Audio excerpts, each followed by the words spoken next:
So you know it's time to make a change, whether it's a career change or a personal one, like a change in your eating habits, exercise habits, or even a change in your relationship. You know this in your head that something needs to be done, something's got to change. But let's be honest, knowing and doing are not the same thing, the latter being much harder than the former, right? So, in this week's episode of Happy Without Medicine, I'll be sharing some concepts and steps that have enabled me to make one of the biggest, scariest changes of my life. Enjoy the episode. Welcome to Happy Without Medicine, and I'm your host, Dr. Yuandi, a medical doctor, therapist, and a fierce advocate for your happiness. My mission here is simple: to help professional women just like you create a life you're excited to wake up to. It's time to make the happiness you feel on the inside match the success others see on the outside. Let's get started.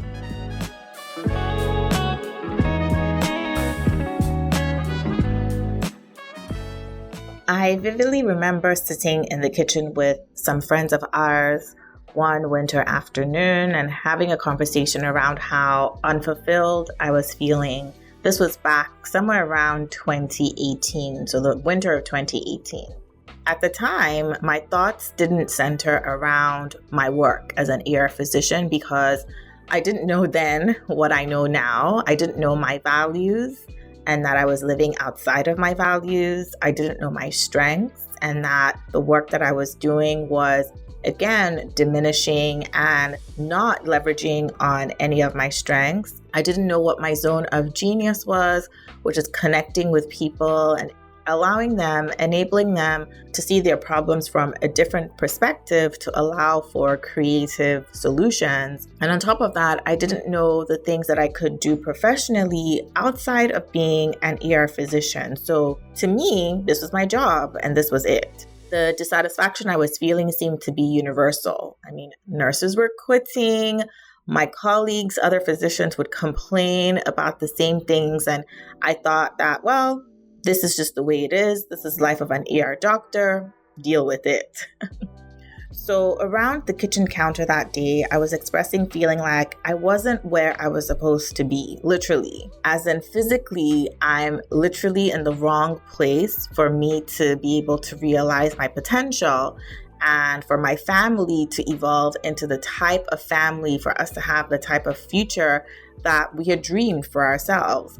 I'd lived in the city for 7 years, and because home was in the Greater Toronto area, the GTA, this is where I had spent my teenage years. This is where I went to the latter part of high school, where I went to university, med school, residency. And so whenever I would come back to the GTA, whenever I would come back to Toronto to visit my mom, my aunties, cousins, my friends, I would have this feeling of inspiration just overwhelm me. I was inspired to dream bigger, to think of big ideas, and to think of creative solutions to problems that I was seeing all around me. And so I concluded that, I'm inspired when I come to Toronto. I'm uninspired when I'm in Manitoba, in Winnipeg. It must be the city. I concluded that the problem must be in the city that I was currently living in. And I had this restlessness thinking that leaving would solve this problem of dissatisfaction. And by the way, if you haven't listened to episode 19, definitely go back and listen to that when you're done with this one, because the feeling of restlessness is one of the symptoms that I discussed that tell you something in your life is about to change or is trying to change. So definitely go listen to that episode because it talks about the signs that a transition is waiting for your permission and participation to happen. So I incorrectly concluded that the need for change that I was experiencing had to do with my physical location, which, to be honest, may have been partially true for me, but also not completely true because I have some of my best friends who are living in Manitoba, living in Winnipeg, and are doing amazing things. They are walking in their purpose and they are making tremendous impact. So shortly after I started to really identify this feeling of restlessness inside of me, it felt like I was just going to work, just going through the motions. It felt like I was just bearing it, enduring it, right? It felt like I was enduring my career. Shortly after I started to identify all of these feelings, an opportunity for my husband to transfer to Toronto came up. And it felt like, yes, this was the right time. This was the right decision. And it was the right time. It was the right decision. It just felt like everything was lining up for us to engage in this change that had been waiting to happen for me and for my family. So we moved back to the GTA, and coincidentally, I was 8 months pregnant at the time. I went on maternity leave. By now, we are in the spring of 2019. And it was in this season that I realized that beyond a change in my physical location, more changes needed to happen.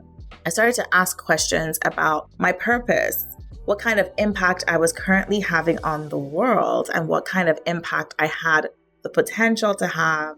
I started to think about legacy. I think there's something about becoming a mom, even though this was my second child, there's something about becoming a mom that made me start thinking about legacy. What kind of legacy would I be leaving behind for my 2 kids and generations to come? And to be honest, as I'm thinking about it now, I'm realizing that the legacy of being a great ER physician, although that is enough, and that is what a lot of my friends and colleagues and people in the medical community aspire to, which is completely fine, and they do amazing work in that community, it just wasn't it for me.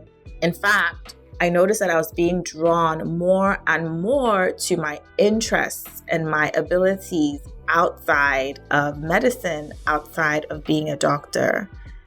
And so in sharing my experience, I want to talk about what some of those concepts and those steps that I ended up taking, what they were, and how it got me from being a full-blooded ER physician to now the work that I'm doing as a therapist, helping other women find their happiness. And so the first thing I want to talk about just in sharing my story is that the change that you think might need to happen might not be the only one. It might not be the final one, but make the change anyways, because one thing will lead to another. So as I described, I was convinced that I needed to leave Winnipeg. I needed to leave Manitoba in order to find the solution to the problem that I was experiencing, which was the restlessness and the dissatisfaction, only to find that once I had physically left Winnipeg and was now living in the GTA, it was so much more than that. But if I hadn't taken the first step to changing my physical location, these other things may not have come to light. And so I'm not saying that you have to pack your bags and move somewhere else, but maybe there's a change that is right in front of you that seems to be the obvious thing that you can adjust in your life, that seems to be the obvious difference that you can make in your life, and that will eventually lead onto the next. You know, there's a quote that says that you might not see the entire staircase, but just go ahead and take the first step. And I'm paraphrasing. And as you take one step, put one foot in front of the other, the staircase and the destination becomes clearer and clearer. And that has certainly been my experience. So maybe for you, like I say, it might not necessarily be leaving your job. It might not necessarily be moving, but maybe you need to cut off communication for some time with a specific individual. If we're talking relationships, maybe you need to spend some time by yourself. Maybe you need to take a weekend to get away and just do some thinking, some journaling, some reflecting. Maybe you need to delegate some projects that you have just been given that is going to be more responsibility for you, so that you can spend some more time, that extra time, reflecting on what you want out of your career. And so these changes don't necessarily have to be drastic ones, but if there's something right in front of you that seems to be the obvious next step, go ahead and make that change. Go ahead and take it. Go ahead and engage with it. And although it might not be the final destination, it might not be the big aha moment for you, it's one step in the right direction. Okay, so I want to encourage you to just think about what is it that's in front of you right now that seems to be the thing that's calling out to you for that change, and go ahead and take it and see where it leads, okay? The next thing that I want to talk about is As you already know, and maybe you're already experiencing this right now, courage is crucial. It's going to take a lot of courage to make these big life changes, or even just to take the next obvious step, the next simple step. And this is why most people honestly stay stuck, because making a big change, or what you know is the first step towards a bigger change, is very, very scary.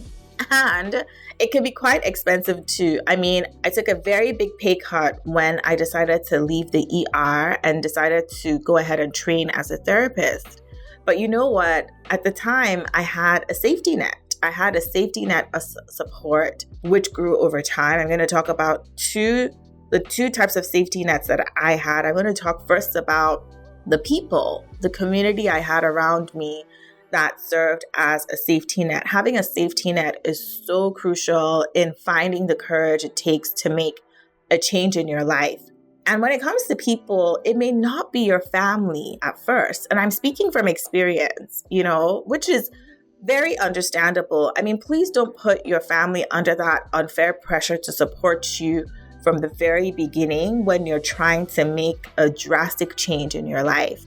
Especially if you're someone like me who does things that don't always make sense on the outside to other people, right? If you're someone like me who you're constantly having ideas and you want to try things differently, and you're not someone who does things traditionally all the time, don't expect your family to support you right away.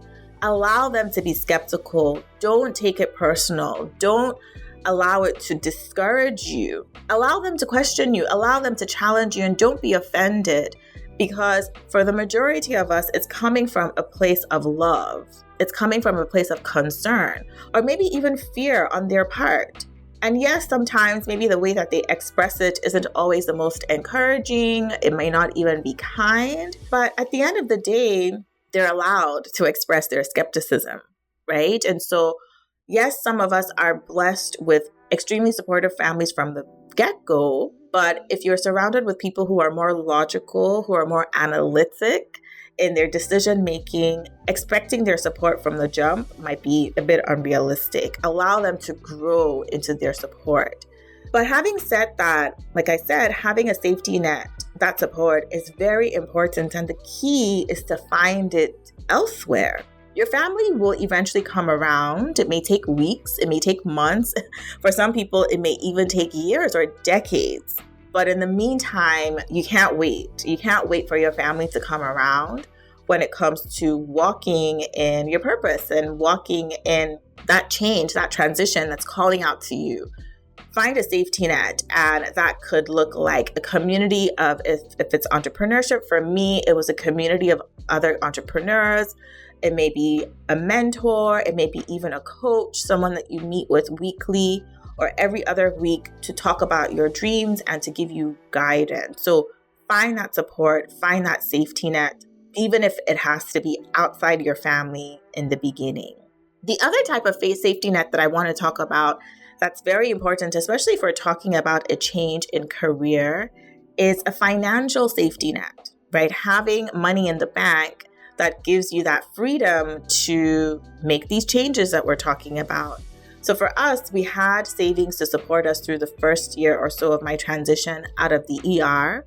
So we had money that we put aside, not for this, because obviously this wasn't something that we planned, but we ended up having to use that money to support us during this season. And it was fine because it was the pandemic, and for various other reasons, we weren't spending as much as we would have been.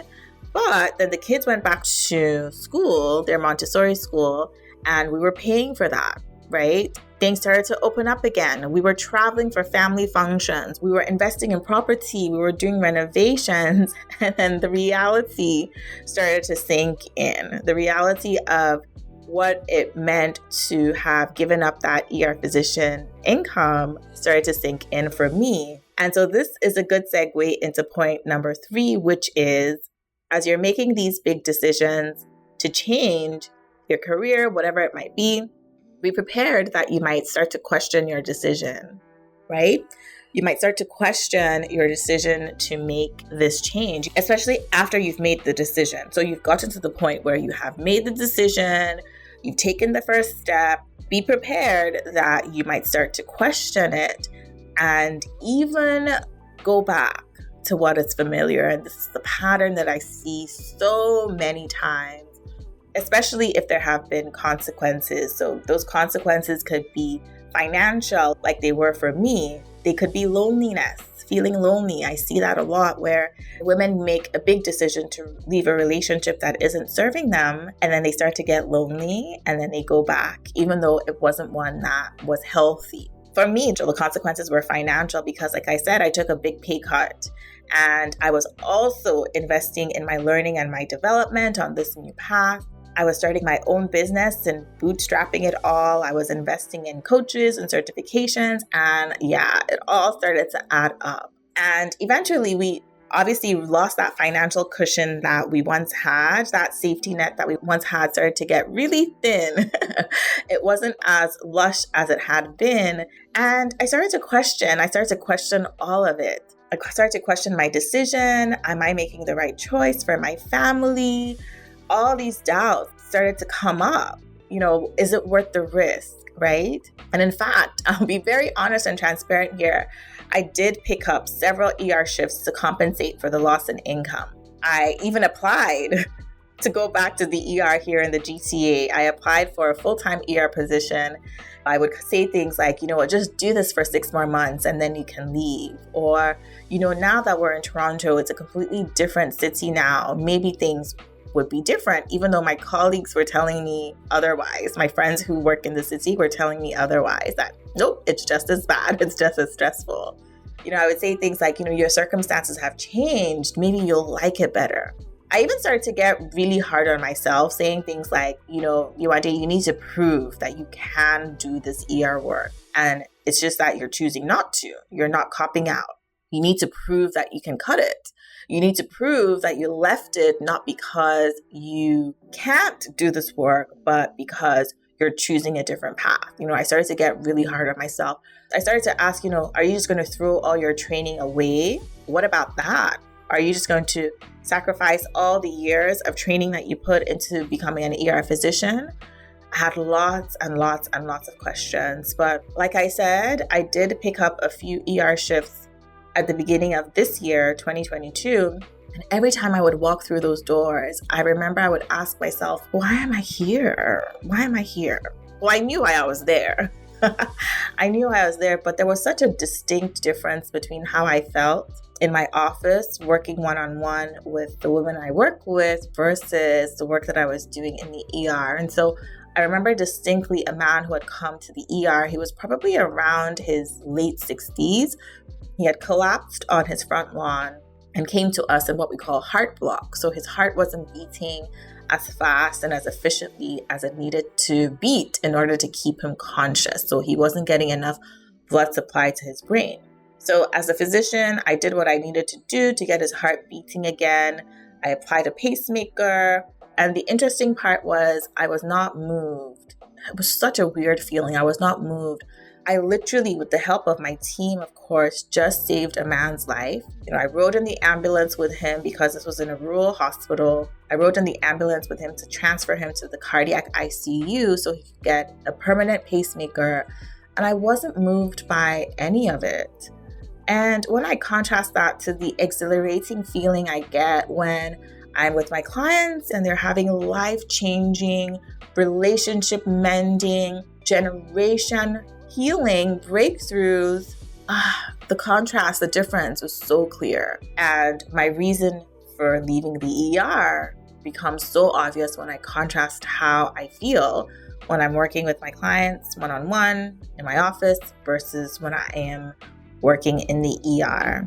And this brings me to my final point, is that think about why you're leaving. Think about why you're making this change. Think about why it is that you're deciding to muster up all that courage and put one foot in front of the other towards that dream that you have. Every time I think about going to the way things were, I'm like, nah. I am so much happier now. And this change has had an impact on how I am showing up in my marriage, how I'm showing up with my kids, and how I'm showing up in the world in general. And knowing this is what gives me the courage to keep building out this path and building it out and dreaming even bigger and bigger and bigger to keep impacting the lives of the women I work with using empathy, creative problem solving, collaborating, and coming up with solutions that fit who they are and where they are in life versus these cookie cutter answers that are very algorithmic and very structured. I remember one of my clients then, she was someone who had kept going back to a job over and over again that was literally killing her. It was killing her soul. It was killing her marriage, her relationship with her kids, but she kept going back. And she's not the only one. I have several women who I work with who I've helped guide out of this cycle. And she kept doing this and she kept doing this until she finally crashed. And it took her several months to recover, several months off work, of us working together for her to recover. So please don't do that. Please don't forget why it is that you're making this change. I know it's hard. I know it's scary. I know it's expensive, but think about the opportunity cost. Are you letting go of your happiness? Are you sacrificing your happiness? What about your health? What about your legacy? What are you giving up by refusing to put one foot in front of the other and staying stuck? What are you giving up by giving into fear? By talking yourself out of making those changes, taking those baby steps. In fact, I want you to write those things down.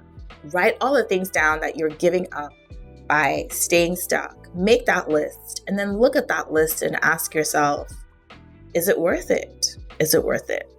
And so this brings us to the end of this episode, and I'm going to end with one of my favorite quotes by Erin Hansen, which says, "There is freedom waiting for you on the breezes of the sky, and you ask, what if I fail? Oh, but my darling, what if you fly?" I love that quote so much because it reminds me of that push and pull between the worry that we have of failing as we think about our dreams and our hopes and our desires versus taking that chance and knowing that there's so much freedom, there's so much happiness, there's so much joy and fulfillment on the other side of that. If we take that chance to step off the edge and spread our wings, chances are we will fly. And so if you found this episode helpful, please be sure to, first of all, share it. Share it with someone else who you believe will benefit from this. Give it a rating, because when you give it a rating, the more ratings that we get, the more people are going to find this episode and get the strategies that they need to find their happiness. I mean, imagine living in a world where we all have the courage to do what we need to do in order to be where we're meant to be. It would be such a beautiful, beautiful place. So be sure to share and also give it a rating. Until next time, though, remember that I am here, always fiercely advocating for your happiness. Bye. Thank you for joining me, Dr. Yewande, on the Happy Without Medicine podcast this week. If you enjoyed this episode, I would so appreciate it if you could give it a review on Apple Podcast, because it helps Happy Without Medicine pop up when other women are searching for ways to find their happiness again. And visit happywithoutmedicine.com to view the complete show notes and other resources mentioned in today's episode. I'll catch you next time.